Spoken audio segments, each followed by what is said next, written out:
अमित शाह कर्नाटका गए और जाकर बोले कि मोदी ने राम मंदिर बनाया और बाज लोग टीपू सुल्तान की तारीफ करते। मित्रों, एक और अयोध्या के अंदर राम मंदिर बनाने वाली पार्टी और उसके नेता नरेंद्र मोदी है, जो अयोध्या के साथ साथ काशी विश्वनाथ, सोमनाथ, केदारनाथ और बद्रीनाथ का भी पुनरुद्धार करते हैं और दूसरी ओर टीपू सुल्तान को हीरो बनाकर चलने वाले लोग हैं।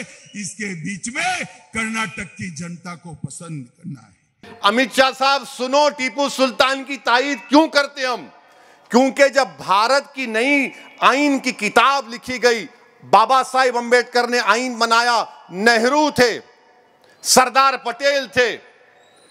कौन कौन थे? नेहरू थे, सरदार पटेल थे, श्यामा प्रसाद मुखर्जी थे, मौलाना अबुल कलाम आजाद थे, राजेंद्र प्रसाद थे। इन तमाम बड़े बड़े लीडर्स की मौजूदगी में रफी अहमद किदवाई थे।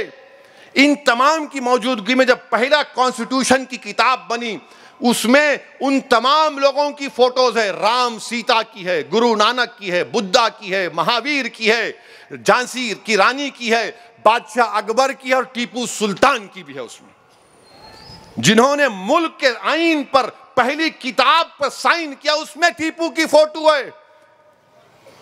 और टीपू की हम तारीफ क्यों करते? टीपू गद्दार नहीं था, टीपू वफादार था। टीपू बुज़दिल नहीं था, टीपू बहादुर था। टीपू अंग्रेजों से गुलामी को कबूल नहीं किया।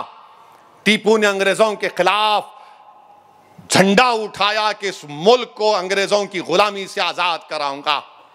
और टीपू शहीद हो गया, अपने हाथ में तलवार थी टीपू की। और ये अंग्रेजों के जो गुलाम थे आज टीपू को गाली देते हैं।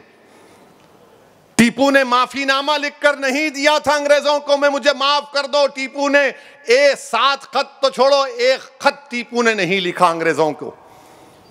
आज आप कहते हैं कि टीपू सुल्तान गद्दार है। अरे फिर कौन वफादार है बताओ? और फिर ये सेकुलर पार्टियों को आप पूछो, भाई आपको क्या बोलना है इसके ऊपर? कुछ नहीं बोलेंगे। नहीं, मुसलमानों का वोट तो होना, मगर बोलते क्यों नहीं? अरे नहीं, समझो ओवैसी साहब, मोदी को फायदा होता। अरे मोदी को फायदा तुम्हारी नाअहली से हो रहा है। मोदी को फायदा तुम्हारे सही काम नहीं करने से हो रहा है।